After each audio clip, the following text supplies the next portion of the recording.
نحمده ونصلي على رسوله الكريم فأما بعد أعوذ بالله من الشیطان الرجیم بسم اللہ الرحمن الرحیم۔ پیارے دوستو بھائیو، آج ہم آیت الکرسی کی فضیلت کے بارے میں بات کریں گے کہ نبی اکرم صلی اللہ علیہ وآلہ وسلم نے آیت الکرسی کی کیا فضیلت بیان کی ہے۔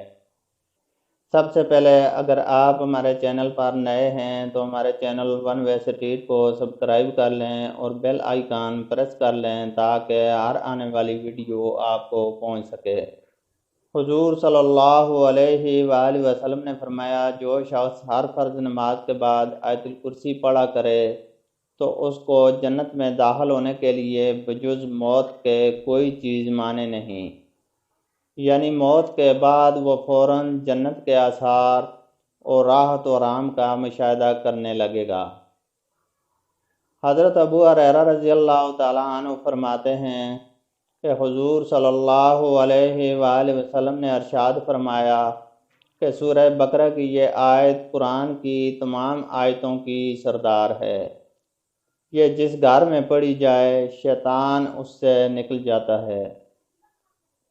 اللہ لا الہ الا هو الحی القیوم لا تأخذہ سنۃ ولا نوم لہ ما فی السماوات وما فی الارض من ذا الذی یشفع عندہ الا بإذنہ یعلم ما بین ایدیہم وما خلفہم ولا یحیطون بشیء من علمہ الا بما شاء وسع کرسیہ السماوات والارض ولا یؤودہ حفظہما وہو العلی العظیم۔